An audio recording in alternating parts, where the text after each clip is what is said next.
Good afternoon, folks. We're going to start in about 3 minutes to give folks a chance to join. If you could send me a message through the chat to let me know that you can hear me, that would be super helpful.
All right, I'm going to start in 1 more minute.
All right, good afternoon and welcome to the SOAR third-party FY25 pre-application webinar.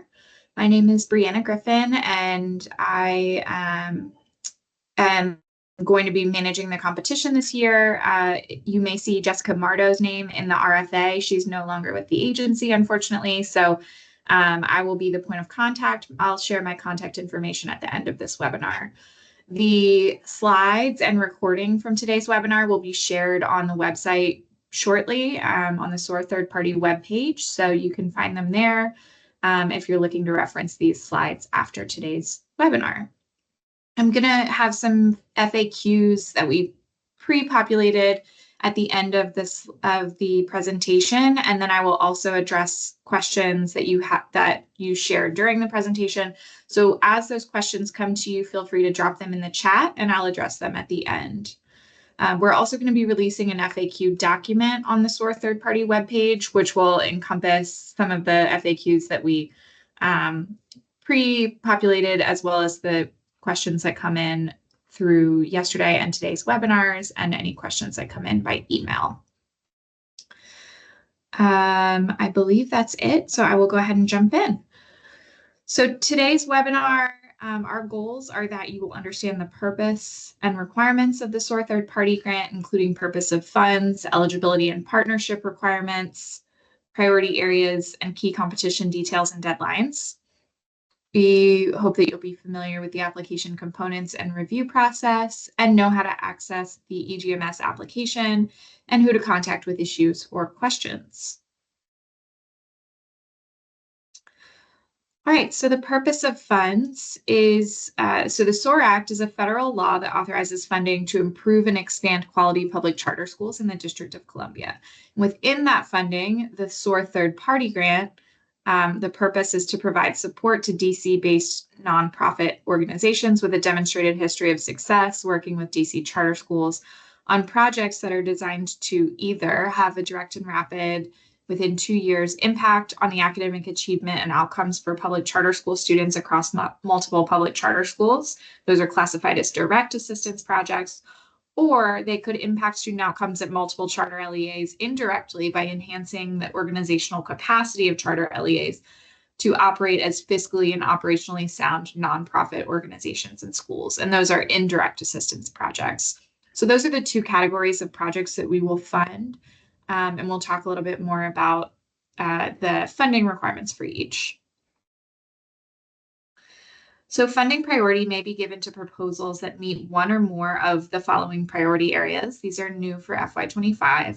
The first one is reducing chronic absenteeism, re-engaging youth ages 16 to 24 who have dropped out of school to attain a high school diploma or GED, and or building positive school cultures and inclusive learning environments. Priority 2 is implementing effective teaming models between community-based organizations and charter schools to fully integrate health clinicians into their school communities and provide Tier 1 universal behavioral health promotion, prevention, and education strategies. And priority 3 is implementing whole school approaches to educator and staff wellness.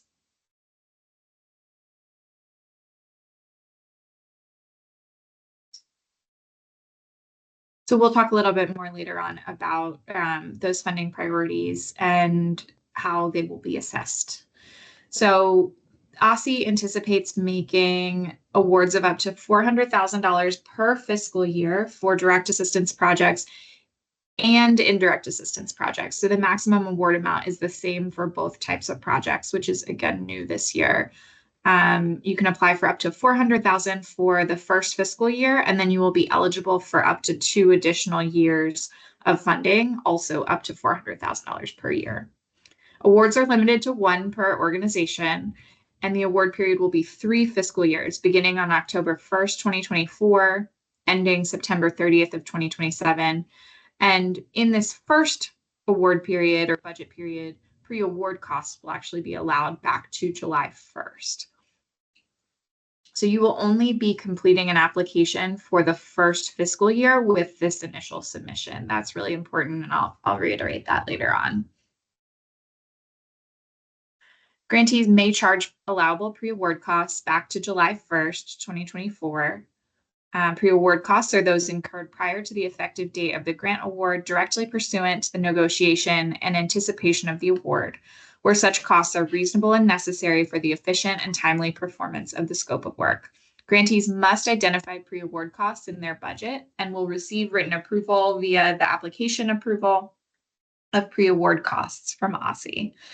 Pre-award costs are a part of and not in addition to the total grant award. So this will be included in that maximum $400,000 per fiscal year, not in addition to that $400,000 if that's the amount that the applicant chooses to apply for. Costs incurred by an applicant before receiving an award are done so at the recipient's risk, and OSSI is not obligated to reimburse these costs if the applicant does not receive an award or if the costs are not allowable. So some allowable pre-award costs in each program area include costs related to activities required to stand up or continue a third-party charter support program. So that could be salaries and benefits for individuals involved with standing up or continuing the program, professional services related to standing up or continuing the program, such as contracts for online systems, or programs or trainings utilized by or offered to LEA partners at the start of the school year. Equipment or supplies and materials related to standing up or continuing the charter school program, support programs such as physical materials offered to LEA partners at the start of the school year, and other objects related to training of LEA partner participants at the start of the school year. So the reason why we're allowing pre-award costs back to July 1st is we understand that the fiscal year does not necessarily align with the school year, and that there are activities that must happen before October 1st. So the period from July 1st through September 30th of this year, those costs will be deemed pre-award costs. The official award start date will be October 1st, 2024. And OSCE will make individual determinations for costs not on this list. All right, so we'll talk about eligibility and partnership requirements. So eligible applicants must be DC-based nonprofit organizations with a demonstrated history of success working with DC charter schools on a similar project. Through this project, they must serve 2 or more charter LEAs within DC and their underserved special populations for the entirety of the award period. They must submit 1 letter of recommendation, at least from a DC charter school with direct experience working with that organization, as well as a list of all schools and LEAs to which the organization has provided education-based services. And then they also must submit 2 letters of commitment from those 2 or more partner LEAs that they intend to serve with funds from this program. All right, so some key dates and deadlines. We released the RFA and EGMS application on June 14th, and it can be found on OSCE's SOAR third-party webpage, which is linked here. You are currently attending a pre-application webinar. We had one yesterday and we're having another today. These are optional this year, but we highly encourage attendance, so thank you all for being here. And again, the slides and recording will be shared on that SOAR third-party webpage later this week. There is an optional notice of intent to apply form located in Appendix A of the RFA. And you can email that to our opcsfs.funding@dc.gov email address by July 5th to let us know that you're interested in applying. Again, that is optional this year, but we highly encourage submission to help us with our planning for external peer reviewers and for the review process. And then the deadline to submit the application in EGMS is Monday, August 5th at 3 p.m. Eastern Time. That deadline is strictly enforced. The system will not allow submission at 3:01 on August 5th. So that deadline time is very important to keep in mind. We highly encourage that you submit the application at least 1 day in advance to ensure that if you run into any technical submission issues, you can attend to those prior to the deadline. Unless there is a system-wide issue with EGMS where it is down for every applicant, we will not be reopening the application beyond 3 p.m. on August 5th. So it is very, very rare that we would reopen past that deadline. Again, the only situation where we would do that is if there is a system-wide outage. But having technical issues for one applicant or not allowing enough time for submission is not going to be a reason that we extend the application submission time. And then finally, we anticipate making award notifications by or on October 1st. So you will receive notification in EGMS as well as by email. All right, so now I will walk through the components of the application. Again, the submissions are due at 3 p.m. Eastern on Monday, August 5th. And that deadline will be strictly enforced. Please submit your application at least a day in advance to avoid those technical issues. If you are new to EGMS, you'll need to register by clicking the login button and then new user to create your organization's dashboard. Also, if your organization already has a dashboard in EGMS, but you are a new user, you can use that same button to create your own credentials that are linked to your organization. Once you're on your organization's kind of homepage or dashboard, you'll see the central data application for 2025. So you'll always want to make sure that you are in the correct fiscal year. There's a drop-down menu at the top with all the fiscal years listed. Make sure you're on 2025 for this application cycle. You must agree to the assurances on the certifications and assurances tab within the 2025 central data application prior to submitting the SOAR third-party application. So you do not have to complete the full central data application, but you do have to agree to the assurances on the certifications and assurances tab within that central data application. Once you've done that, you can proceed to creating an application for the SOAR third-party charter support organizations 2025 competition. So you'll click on the little button that says the year in order to create that application. Once you are in the application, you'll navigate through each section using the tabs and subtabs. So they'll kind of look like this. The first two subtabs on the left are overview and contact information. On the overview tab, this is going to have general information about the program and competition, kind of reiterating details from the RFA. And then there will be a view-only version of the scoring rubric there as well. There's nothing to complete on those overview tabs. It's just information about the application and competition.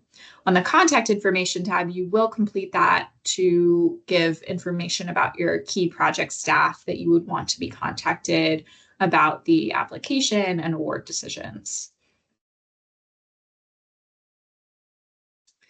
Next, you'll have your abstract tab. So that's a brief project description of no more than 2,000 characters. So it is pretty brief, and you'll identify which type of project the application addresses, indirect or direct assistance. The next tab is partner data. So this is where you'll list your LEA partners for the FY25 third-party project. You'll also list the schools or district your organization has provided services to in the past or currently.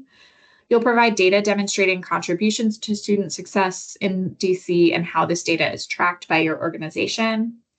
And this is also where you'll provide at least 2 letters of commitment from your charter LEA partners that will be served under the proposed project, as well as at least 1 letter of recommendation from a DC charter LEA with direct experience working with your organization.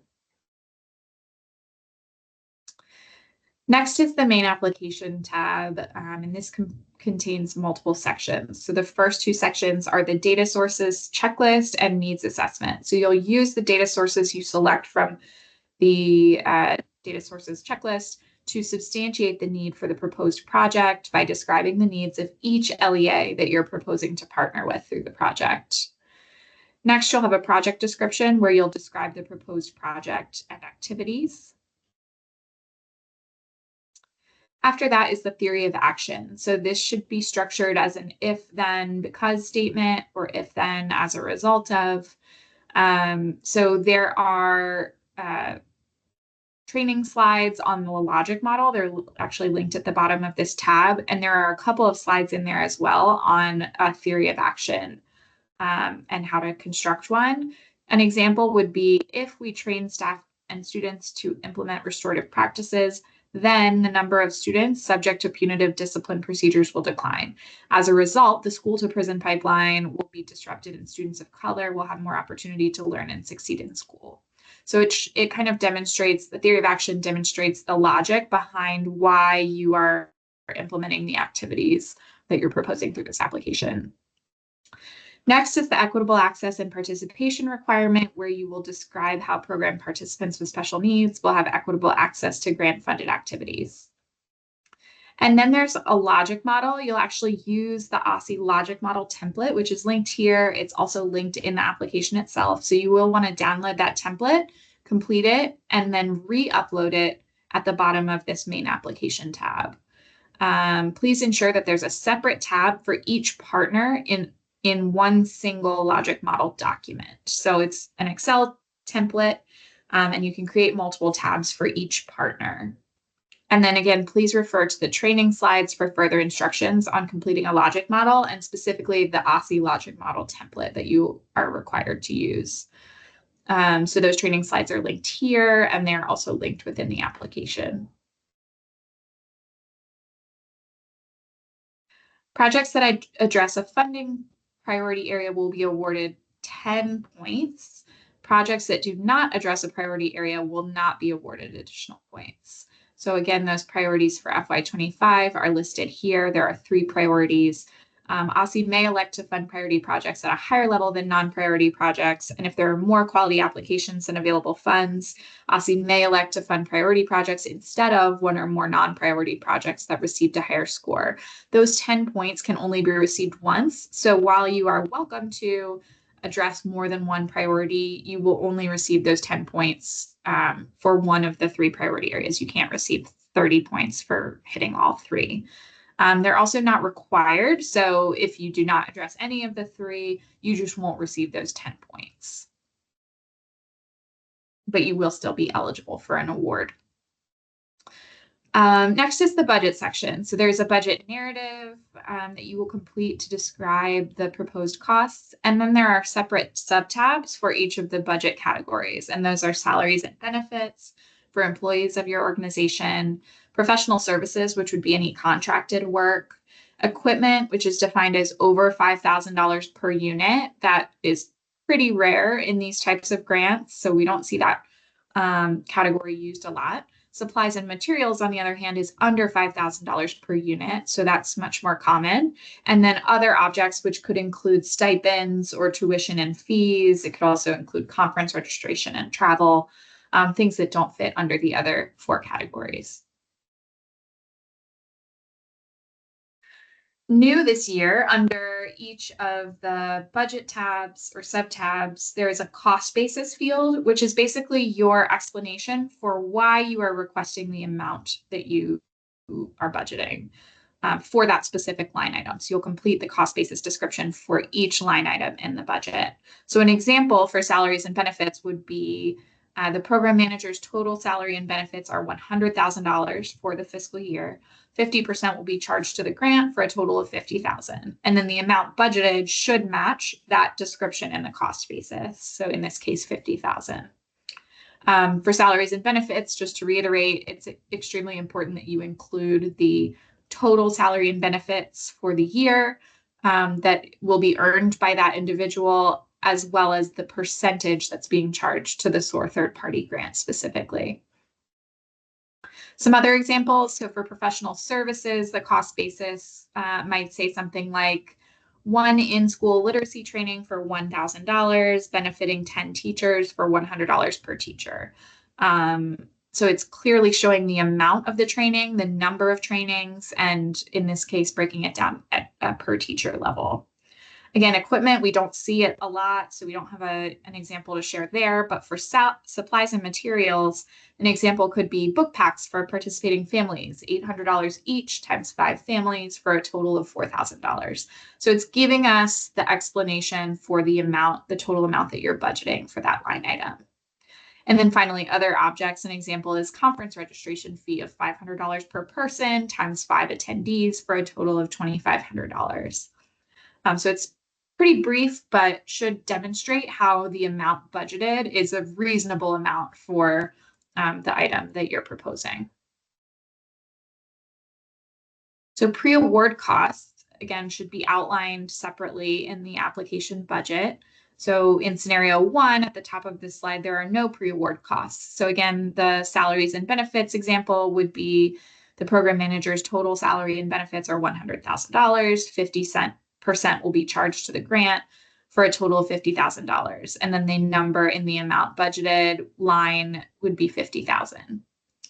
At the bottom of this slide, scenario 2, there are pre-award costs, meaning the program manager is involved with the training of program participants in July, August, and September. So prior to that official start date of October 1st.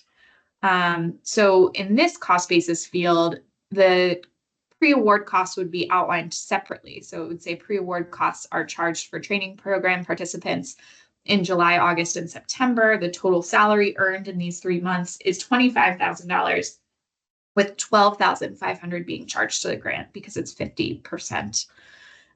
So hopefully that helps to illustrate a little bit of how you could complete the cost basis field for a situation where you have pre-award costs or a situation where you don't. As a reminder, the following are allowable pre-award costs. I won't read this all again, but essentially these are costs that are associated with standing up or continuing the program prior to the official award start date of October 1st. We will provide written approval of pre-award costs through the application budget approval in EGMS, and more information on how to request reimbursement or complete an amendment if you need to for pre-award costs will be provided in the post-award webinar for all awarded applicants. Generally allowable expenses are costs that support projects that meet the purpose of the funding for this program, costs that support projects that address the needs identified in the needs assessment. So we should see a through line between that needs assessment and the application description and application budget.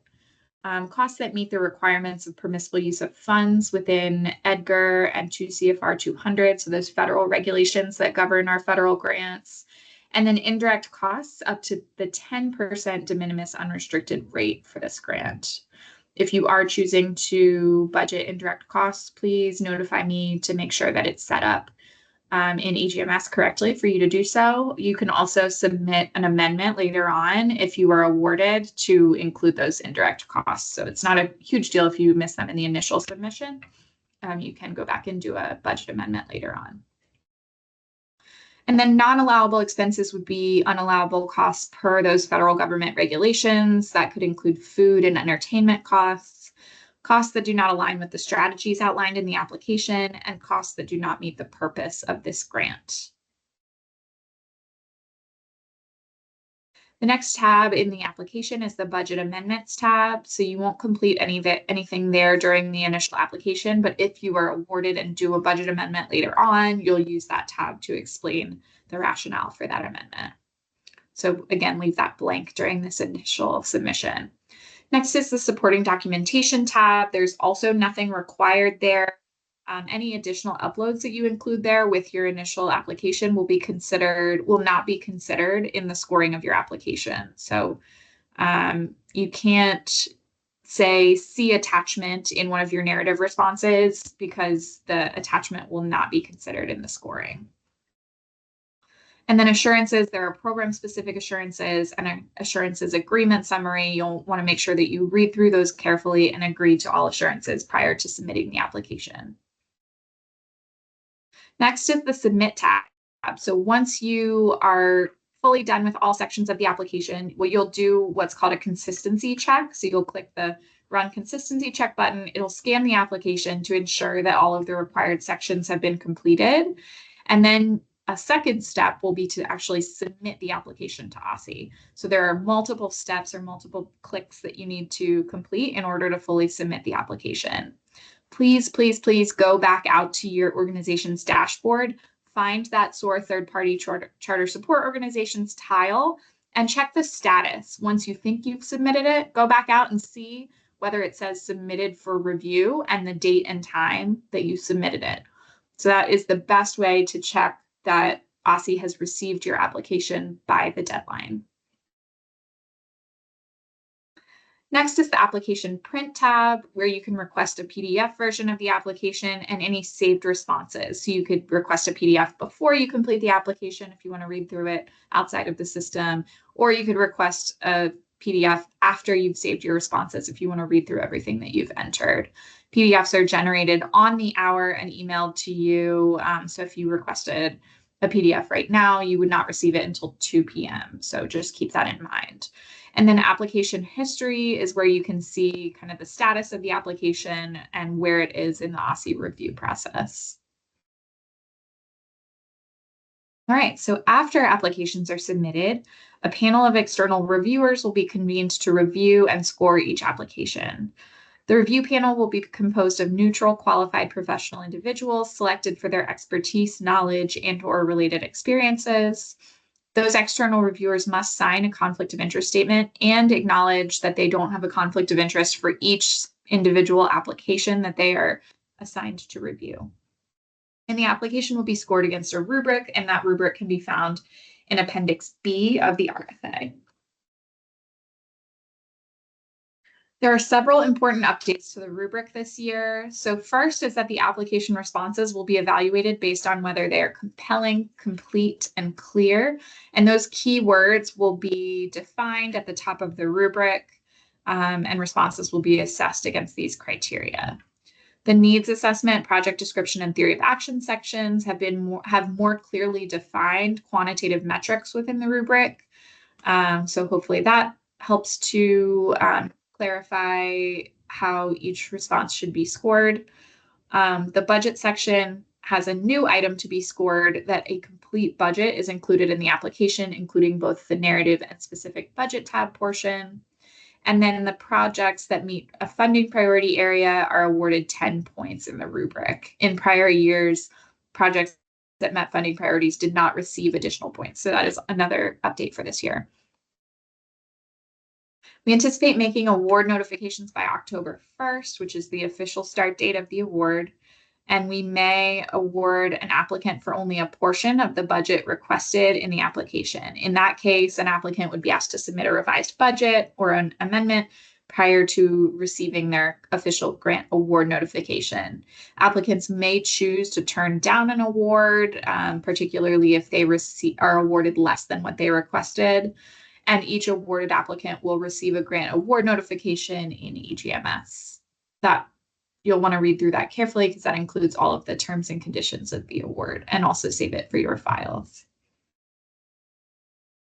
So just to reiterate the important next steps and deadlines, you are currently attending one of the webinars.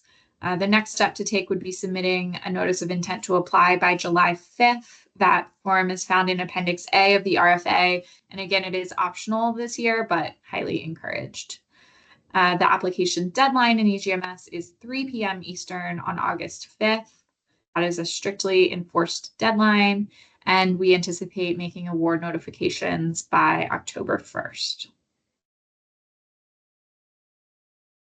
All right, so I'm going to read through some FAQs that we've prepared, and then after that, I will address any FAQs that come in through the chat, so feel free to send those along as you think of them. So competition timeline FAQs. Will applicants receive confirmation of receipt after submitting the intent to apply form? Yes, you are encouraged to submit an intent to apply form by July 5th, and you'll receive a confirmation email, most likely from me. If you don't receive that confirmation, feel free to reach out to me after it's been a few days. When will awarded applicants be able to begin conducting program activities and expending grant funds? Again, we anticipate making awards on October 1st with pre-award costs allowed back to July 1st for awarded applicants. The duration of the award period will be 3 years, beginning on October 1st, 2024. Awarded applicants may begin to obligate grant funds on October 1st, but are not required to begin program activities immediately. Just to reiterate, you are completing this initial application budget for just the first year of funding, up to the $400,000 maximum, and then you'll complete a continuation application to apply for years 2 and 3 of funding. Can applicants apply if they did not attend the pre-application webinar or if they did not submit the intent to apply form? Yes and yes. Again, this is highly encouraged, but not required this year. So you are still eligible to apply if you did not meet one or both of those requirements.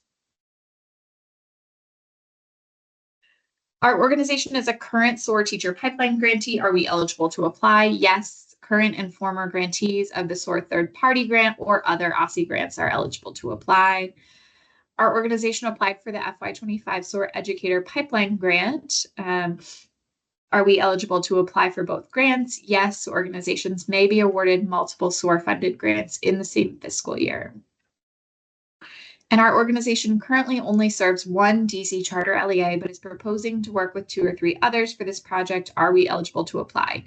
Yes. So nonprofit organizations that have served at least one DC charter LEA are eligible to apply. But the project must include at least 2 partners to be served throughout the entire award period. How many LEA partners must a nonprofit organization applying for this grant have? Nonprofit organizations apply as the lead applicant applying as the lead applicant for this grant must partner with at least 2 DC charter LEAs, and letters of commitment from each partner must be submitted with the application. What is the difference between direct and indirect assistance? I am not going to read through these completely, but generally direct assistance should be direct service to students or direct professional development for teachers or leaders, whereas indirect assistance projects are indirectly enhancing the organizational capacity of charter LEAs to operate as fiscally and operationally sound nonprofit organizations at schools. So those are the differences. However, this year, again, the maximum award amount is the same for both types of projects at $400,000 per fiscal year.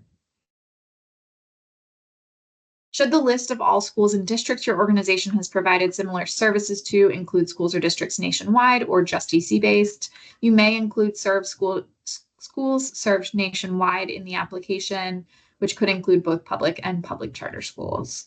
Can the letter of recommendation come from one of the 2 partner charter LEAs? Yes. If you are already providing services to one of your proposed partners, the letter of recommendation can be from that partner. Is our organization required to upload a letter of commitment and logic model for each partner charter LEA? You must upload a letter of commitment for each partner. And then for the logic model, you'll want to submit one Excel file with a separate tab for each partner LEA. And along those lines, if the same project will be done at 2 or more LEAs, can multiple tabs of the logic model be identical? Yes, they may. Just make sure that you're reviewing all of the inputs, outputs, outcomes to ensure that they are specific to the partner on that tab. Are we expected to include data for specific student outcomes in our application?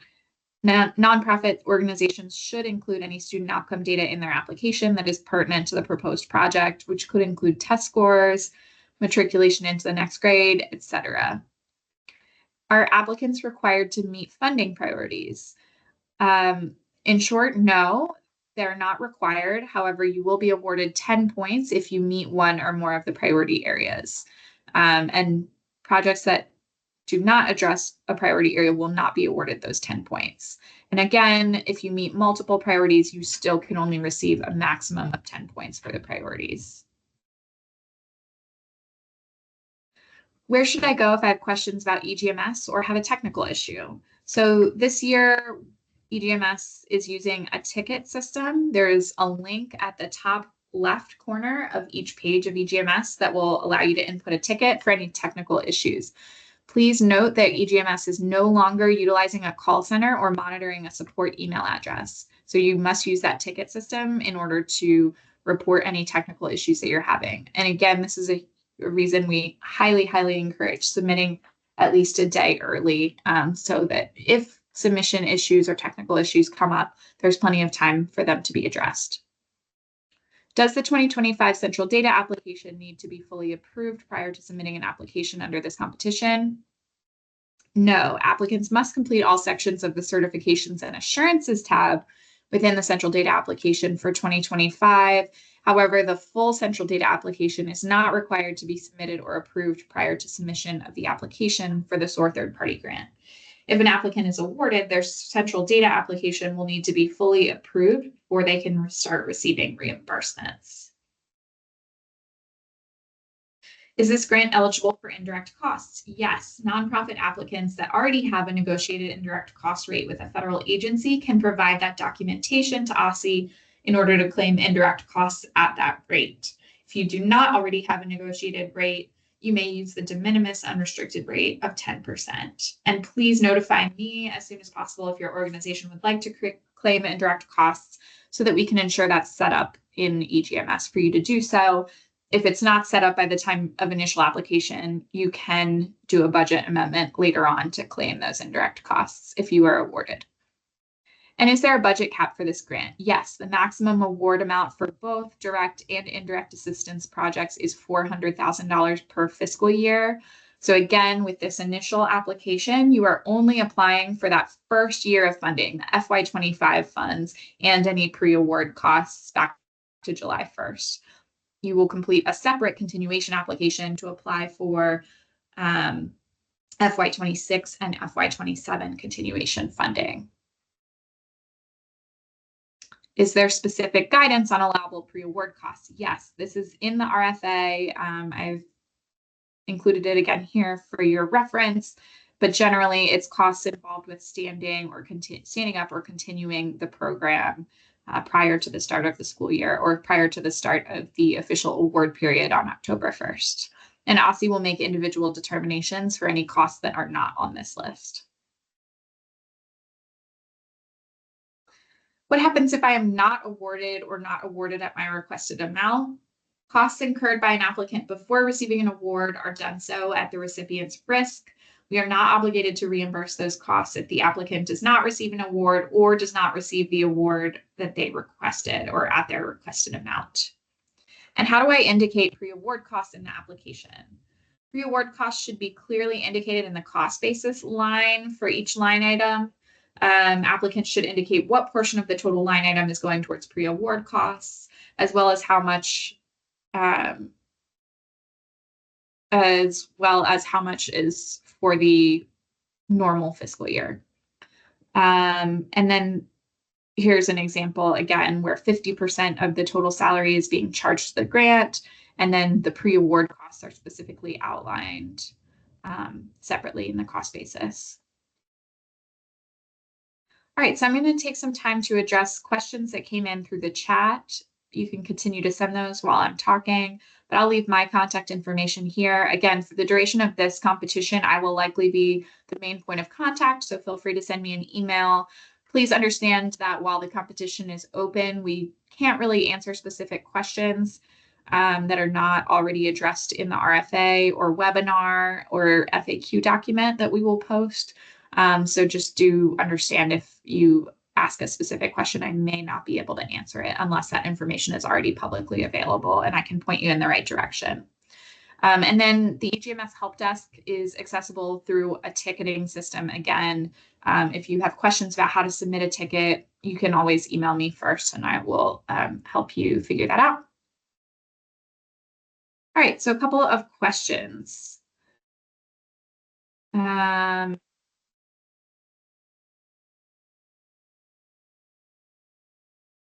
Regarding academic outcomes, can those be longitudinal outcomes based on external research, or do your outcomes have to directly show increases in reading, writing, etc.? Those outcomes, it says our outcomes are all SEL based, measuring increases in sense of courage, group relationships, etc.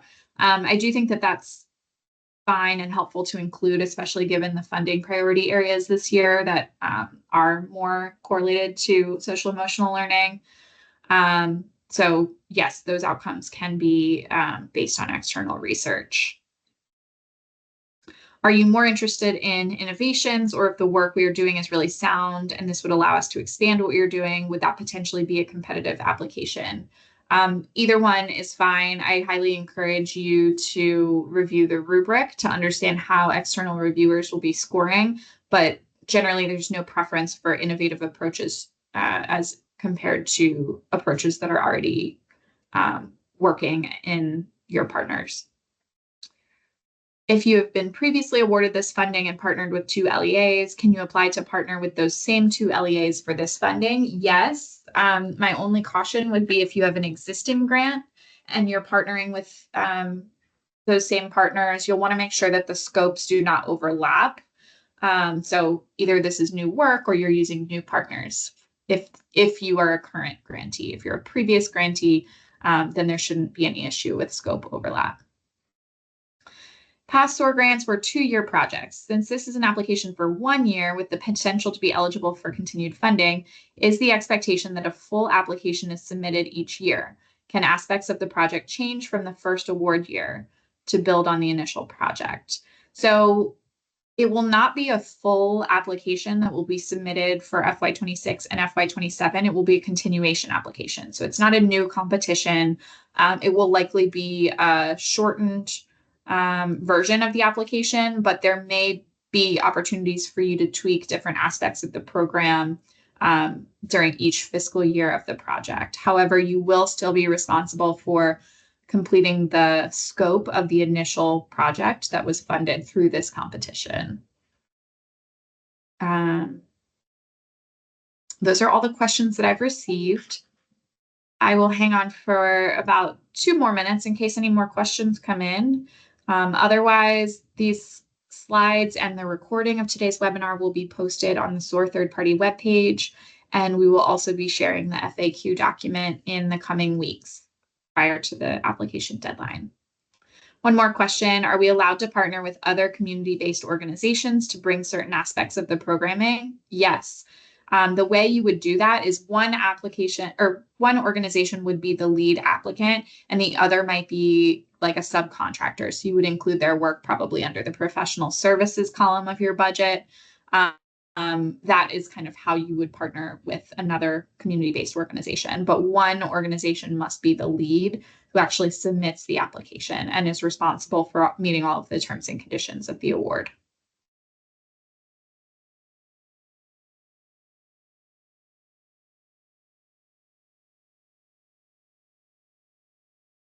Right, again, I'll stay on for a couple more minutes in case any more questions come through, but I appreciate everyone's participation today and bearing with me through this content. And please feel free to email me or submit a ticket if you have any issues throughout this process.